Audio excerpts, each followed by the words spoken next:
당연하게도 나는 너를. 이꽃님 작가의 장편소설. 베스트셀러 죽이고 싶은 아이를 잇는 또 하나의 문제작. 챕터 1. 기억나? 우리가 저수지에 갔을 때 말이야. 그날 유난히도 어두웠잖아. 태어나서 내가 겪은 수많은 밤들 중에 제일 어둡고 외로웠던 밤이었어. 내가 그 밤을 잊을 수 없는 만큼 너도 그날을 잊지 못하겠지? 그런데 그거 알아? 그날 일을 잊지 못하는 사람이 한 명 더 있다는 거. 아저씨가 기억하는 그날은 우리의 기억과 비슷하면서도 달랐어. 아저씨는 그날 밤에 물 한 개가 저수지 주변을 자욱히 감싸고 있었다고 했어. 마치 아무도 들어와선 안 된다고 경고하듯 고요와 침묵이 습기를 머금은 채 사방에 내려앉아 있었대. 얼마나 조용하던지 바람결에 나뭇잎 하나 흔들리는 소리까지 들리는 듯 했다고. 그 저수지는 낚시금지 구역인데도 아저씨는 사람들 눈을 피해서 종종 거기서 낚시를 했다나 봐. 근데 그날은 이상하게 그 고요함에 소름이 돋았대. 왠지 찝찝하고 섬뜩하더라면서 도무지 낚시에 집중할 수 없었대. 아저씨와 제법 떨어진 곳에 하얀색 무언가가 있었거든? 몹시 어두웠기 때문에 그게 정확히 뭐였는지는 알 수 없었대. 그것을 도저히 무시할 수가 없어서 꼭 뭐에 홀린 것처럼 그쪽으로 다가갔나 봐. 그러고는 그것이 무엇인지 알아차린 순간 아저씨는 자리에 주저앉아 버렸어. 마치 새 것처럼 보이는 흰 운동화가 놓여 있었거든. 아저씨는 곧장 휴대폰을 꺼내서 112를 눌렀어. 자신이 금지구역에서 낚시를 했음을 밝혀야 했지만 망설일 수가 없었대. 왜냐하면 새하얀 운동화가 너무도 가지런히 저수지를 향해 놓여 있었으니까. 저수지 물결이 찰랑 소리를 내며 금방이라도 운동화를 덮칠 듯 다가왔을 때 아저씨는 불안한 마음을 감출 수가 없었대. 그래서 경찰에게 몇 번이나 신신당부를 했다는 거야. 혹시라도 무슨 일이 있었던 건 아닌지 분명히 알아봐 달라고. 사실 그때까지만 해도 경찰은 별로 관심이 없었다고 하더라. 그저 신고 한 통, 운동화 한 켤레, 그게 다였으니까. 별로 대수롭지 않게 생각한 거지. 그냥 그랬으면 딱 좋았을걸. 거기서 끝난다면 아무 일 없이 다 지나간 일이 됐을지도 모르는데. 안 그래? 우리 집에 경찰이 찾아왔어. 현관문을 열었더니 짧은 머리를 질끈 묶은 마흔은 훌쩍 넘어 보이는 여자가 서 있더라고. 경찰이라고 밝히지 않았다면 그저 같은 단지에 사는 아줌마라고 해도 믿을 만큼 평범해 보였지. 갑자기 경찰이라니 덜컥 겁이 나면서 동시에 짜증이 났어. 그저 우리 둘이 저수지에 다녀온 게 다잖아. 고작 그런 일로 경찰까지 만나게 될 줄은 몰랐거든. 알아, 네가 얼마나 당황스러울지. 어쩌면 넌 축축해진 손바닥을 바지에 문지르며 닦아내고 있을지도 모르겠다. 아니면 두피에 맺힌 땀 때문에 가려운 머리를 벅벅 긁으며 빨개진 얼굴로 날 탓하고 있을지도 모르지. 근데 있잖아, 혜로가. 나도 경찰은 올 줄 몰랐어. 아니, 어쩌면 나는 이런 일이 언젠가는 벌어질 거라고 예상했었는지도 모르겠어. 경찰 얼굴을 마주한 순간 이럴 줄 알았다는 생각이 들었거든. 이상하게도 냉정할 만큼 차분해졌어. 경찰에게 어떻게 우리 집까지 왔는지, 그저 운동화 한 켤레 벗어두고 온 게 범죄가 되는지 물었어. 그랬더니 경찰이 그러더라. 보통은 운동화 좀 벗었다고 문제가 되진 않지. 그럼 됐네요. 나는 경찰을 빤히 바라보았어. 한마디만 더 하면, 그래서요. 방금 문제가 되지 않는다고 했잖아요. 근데 뭘 어쩌라고 이러고 있는 건데요? 라고 따져 물을 생각이었지. 하지만 이어지는 경찰의 말에 나는 어떤 말도 할 수 없었어. 근데 말이야, 2명이 저수지에 갔다가 1명만 돌아온 경우에는 문제가 될 수도 있어. 게다가 경찰이 잔뜩 휘어진 내 눈썹이 몹시 못마땅하다는 듯 나를 뚫어지게 쳐다봤어. 다른 한 사람이 실종 상태라면 말이야. 경찰이 얼마나 심각한 척 구는지 웃음이 터질 뻔했다니까. 경찰은 그런 나를 의심스럽다는 듯 바라봤어. 그렇기도 했겠지. 아니면 섬뜩했거나. 그래서요? 그게 저랑 무슨 상관인데요? 상관이 아주 없을 것 같지는 않은데. 너랑 같이 저수지에 간 뒤로 해록이가 실종됐으니까. 대단한 명탐정 납셨네. 속으로만 말한다는 걸 나도 모르게 밖으로 중얼거린 거 있지. 네가 항상 그랬잖아. 내가 속으로만 해야 할 말을 밖으로 꺼낼 때가 많다고. 그 버릇 좀 고치라고 말이야. 네 앞에선 늘 조심한다고 했는데 네가 없으니 또 버릇이 나와버린 거야. 너 지금 웃니? 이번에는 경찰의 눈썹도 제법 구겨졌어. 웃겨서요. 영화 보면 경찰들 하는 일이라고는 맨날 삽질 뿐이고 범죄자들은 제대로 못 잡더라고요. 지금도 딱 그런 상황 같아서요. 그랬더니 경찰이 화가 난 건지 재미있어 하는 건지 알 수 없는 얼굴로 날 보더라고. 범죄 영화를 꽤 많이 봤나 보네. 그래서 이것도 범죄 사건이니?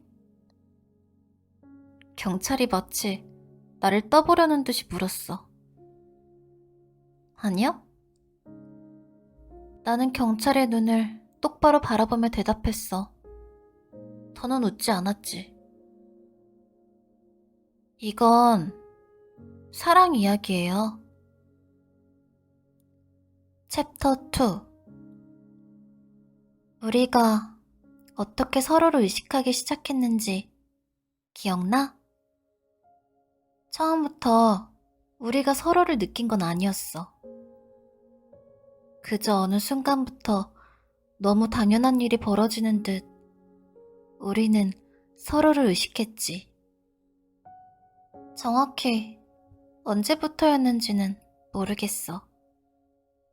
분명한 건 내가 고개를 돌리면 언제나 거기에 네가 있었다는 거야. 맞아. 너는 언제나 날 바라보고 있었어. 점심시간에도, 쉬는 시간에도, 심지어 수업 시간에조차 네 시선 끝에는 내가 있었어. 처음엔 민망하고 당황스러웠지. 왜 날 보는지 몰랐거든. 네가 날 그렇게 뚫어져라 쳐다볼 이유 같은 건 전혀 없었으니까. 더구나 너는 입학하면서부터 여자애들 사이에 이름이 오르내릴 정도로 잘 나가는 애였잖아. 너는 시선을 끄는 애였어. 선생님의 꾸지람을 능청스럽게 빠져나갈 줄 알았고, 가끔 한마디씩 던지는 말로 반 전체를 웃게 할 만큼 분위기를 이끌기도 했지. 너는 어떻게 하면 멋져 보이는지 잘 아는 것 같았어. 머리 스타일도 옷차림도 뭐든 잘 어울렸고, 모든 게 네게 꼭 맞는 것들로 가득 차 있었어. 너는 자주 웃는 편은 아니었지만 웃을 때마다 눈이 반달 모양으로 변했고 입꼬리가 예쁘게 말려 올라갔어. 네가 얼마나 매력적인지, 얼마나 사람들 눈길을 끄는지 너 역시 잘 알고 있었을 거야. 네 주변에는 언제나 친구들이 많았으니까. 맞아. 넌 나와 달리 항상 사람들의 주목을 받는 편이었지. 그런 네가 날 자꾸 보니까 기분이 이상하더라고. 너랑 나는 친해질 만한 일이 요만큼도 없는 사이였잖아. 네가 잘 나가는 무리에 속해 있다면 나는 뭐랄까. 특별히 존재감이 있지도 않고 그렇다고 너무 찌질하지도 않은. 교실을 떠올렸을 때 아이들이 모여있는 장면 속에 한 명이라고 해야 하나? 네가 사람들의 시선을 끄는 타입이라면 나는 그런 너를 바라보는 수많은 사람 중 한 명 정도에 불과했어. 그런 네가 나를 보고 또 봤어. 그거 알아? 네 눈길에, 내 어깨에, 뒤통수에, 뺨에 닿을 때마다 간질간질한 느낌에 온몸이 떨렸다는 거. 네 눈빛은 따뜻하고 장난스러웠어. 나와 눈이 마주친 뒤 고개를 돌리면서 짓는 그 미소에 보이지 않아도 눈이 반달 모양으로 변했다는 걸 알 수 있었어. 그때마다 나는 너의 그 눈웃음을 똑바로 보고 싶어서 어떻게든 말을 붙여볼까 망설였어. 왜 자꾸 쳐다보냐고 물어볼까? 아니면 우리가 너무 자주 눈이 마주치는 것 같지 않냐고 앙큼하게 물어볼까? 몇 번이나 고민했지만 결국 아무것도 물을 수 없었어. 왜긴, 너는 그렇게 빤히 쳐다보고도 나랑 눈이 마주치면 바로 고개를 휙 돌리고는 쳐다본 적도 없는 것처럼 굴었잖아. 마치 내가 착각하고 오해하기라도 한 것처럼. 맞아, 딱 그런 느낌이었어. 우린 같은 교실에 있었고 그러다 보면 눈이 마주칠 수도 있는 거잖아. 하필 네가 나를 바라볼 때 우연히 내가 널 봤을 수도 있지. 어쩌면 모든 게 내 착각일지도 모른다고 생각했어. 내가 느끼는 감정들도 모두 사라질 거품일까봐 두려웠던 것 같아. 그래서 왜 자꾸 쳐다보냐고, 왜 자꾸 나랑 눈이 마주치냐고 물어볼 수 없었어. 게다가 나는 네가 날 바라봐주는 게 좋았거든. 어쩌면 네가 먼저 다가오길 기다렸는지도 모르지. 어느새 나도 네가 보고 싶더라고. 그렇게 학교에 가고 싶었던 적은 난생 처음이었어. 주말이 왜 그리 길게 느껴지던지. 너는 우리 반 애들, 옆반 애들, 심지어 처음 보는 선배들과도 금방 친밀하게 이야기를 나누면서 나에겐 절대 먼저 말을 걸지 않았어. 자꾸 쳐다보거나 말없이 웃기만 할 뿐 절대 넘어서는 안 되는 선이라도 있는 듯이 가까이 다가오지는 않았지. 야, 근데 정혜록 좀 이상하지 않냐? 왜? 계속 혜주 쳐다보는 것 같은데? 며칠이 지나자 다른 애들도 눈치채기 시작했어. 하긴 모르는 게 더 이상했지. 맨 먼저 이야기를 꺼낸 아이는 나연이었어. 나연이와 예지는 내가 고등학교에 들어와 처음 사귄 친구인데 운이 좋게도 꽤 괜찮은 애들이었어. 너도 알잖아. 학기 초에는 자리가 가까운 애들과 제일 빨리 친해지는 거. 문제는 매번 괜찮은 애들과 가까운 자리에 앉으라는 법이 없다는 거지. 아, 그래? 아, 몰라. 왜 그러는지 계속 쳐다보네. 라고 말하려다가 나는 그냥 모른 척 하기로 했어. 학기 초인데 괜히 잘못 말했다가 재수없는 애로 찍히면 안 되잖아. 내가 전혀 모르는 것처럼 굴자 나연이가 호들갑을 떨었어. 야, 몰랐어? 겁나 쳐다보던데? 무슨 레이저 나오는 줄? 그런가? 나는 아무것도 모르는 척 괜히 뒤를 돌아봤어. 점심시간이었는데 너는 어디 갔는지 보이지 않았지. 기분이 좀 이상하더라. 섭섭했다고 해야 할까? 너는 늘 나를 보고 있었는데 막상 내가 널 보려니까 네가 거기 없다는 게 아쉬우면서 낯설었어. 그날 너를 찾으며 그런 생각을 했어. 네가 항상 날 바라봤으면 좋겠다고. 정혜록이 혜주한테 관심 있나 보지 뭐. 옆에서 무심히 듣고 있던 예지가 툭 던지듯 말했고 그 말을 나연이가 잽싸게 물었어. 오, 정혜로 fall in love. 나연이가 책상을 두드리며 깨르르 웃었어. 그리고 그 소리만큼 크게 내 심장이 뛰었지. 그 뒤로 내 신경은 온통 너에게 가 있었어. 고개를 돌리기 전 심호흡을 해야 할 정도로 너를 의식하고 있었지. 지금 생각해보면 넌 정말 쉽게 내 마음을 가진 것 같아. 그저 바라보기만 했을 뿐인데 그것만으로 내가 너를 그토록 생각하게 만들었으니까. 나는 너를 계속 원했지만 다른 아이들이 눈치챈 후로는 네 시선이 느껴져도 뒤를 돌아볼 수가 없었어. 다른 애들 시선이 걱정되기도 했고 네가 없을까봐 조바심이 났거든. 아니, 사실은 내가 뒤돌아봤는데 네가 날 보고 있지 않을까봐 그게 겁이 났던 것 같아. 맞아. 이상하게 두려웠어. 더는 네가 날 바라보지 않을지도 모른다는 사실이. 해록이 어디 있는지 아니? 몰라요. 저수지에 돌아온 뒤로 연락한 적은? 없는데요? 전화나 카톡, 인스타 DM까지 전부 다 포함해서 한 번도 없니? 없다고 말했잖아요. 연락해 볼 생각은 안 했어? 제가 왜 그래야 하는데요? 너희 둘 사귀는 사이잖아.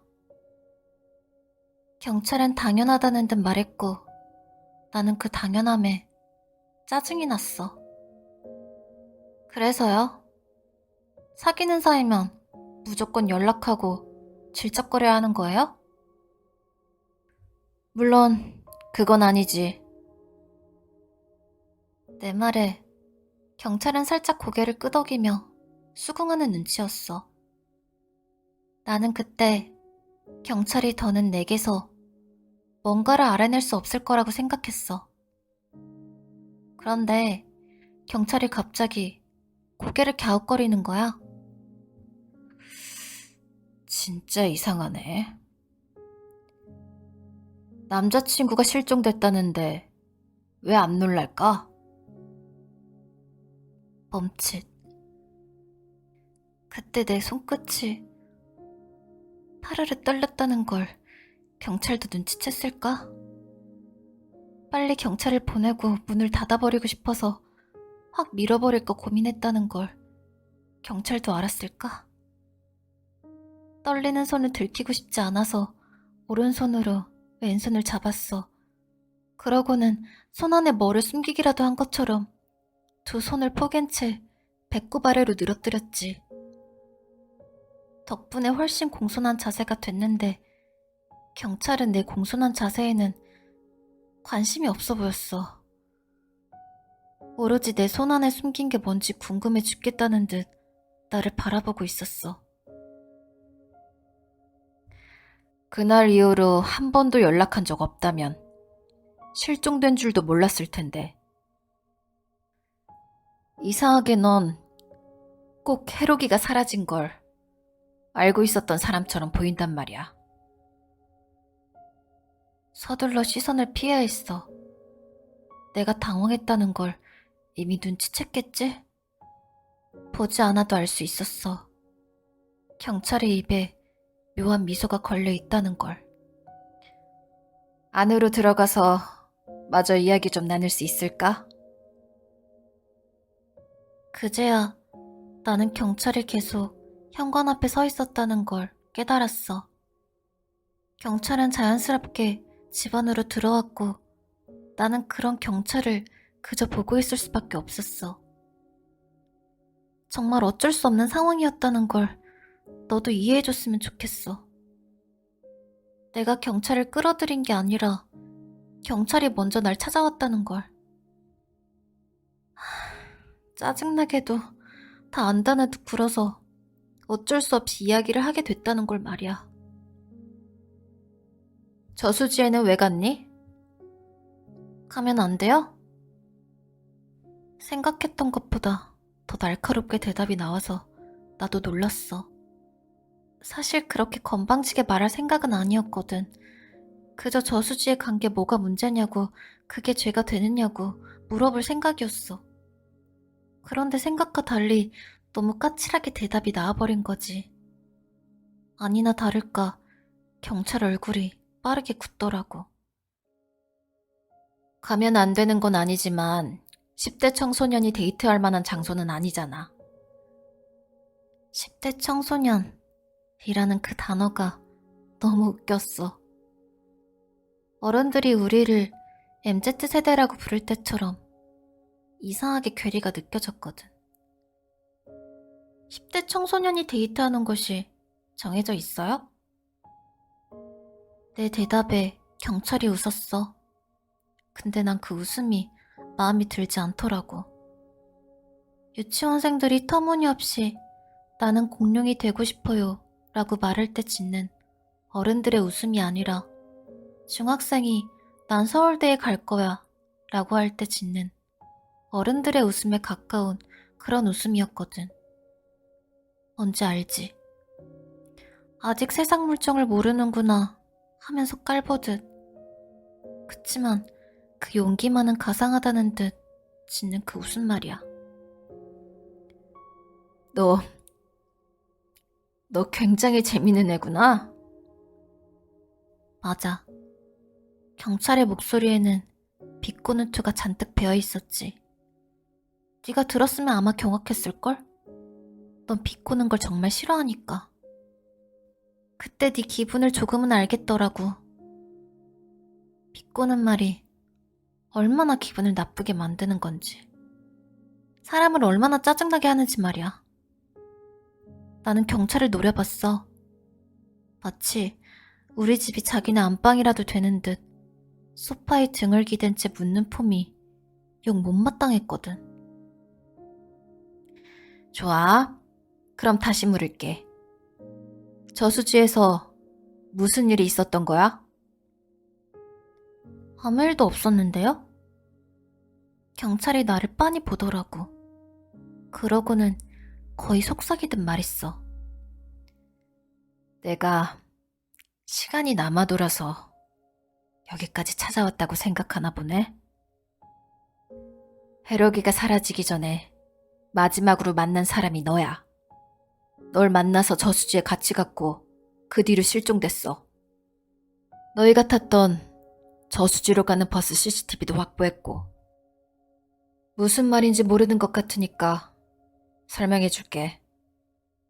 저수지로 향하던 버스에서 가기 싫어하는 해로기의 손을 네가 억지로 끌어당겨 내리는 걸 확인했다는 뜻이야. 그건 너한테 상당히 불리한 영상이라는 것도 알려줄게. 그러니까 말하는 게 좋을 거야. 저수지에서 무슨 일이 있었는지. 경찰이 대단한 증거라도 잡은 듯 나를 몰아세웠어. 당장이라도 날 체포할 수 있다는 듯. 마치 내가 널 어쩌기라도 했다는 듯. 웃기지 않아? 정말 내가 널 어떻게 했다면 당장 날 체포했어야지.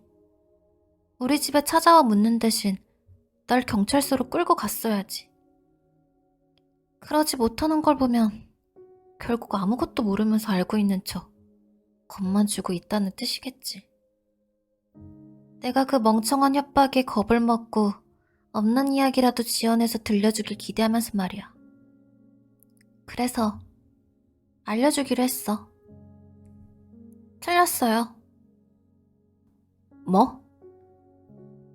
저수지에서 무슨 일이 있었는지가 아니라 그동안 우리한테 무슨 일이 있었는지 그것부터 물어봤어야죠. 경찰은 아무 말 없이 나를 바라보았어. 나도 경찰을 바라보았지. 그게 먼저니까요.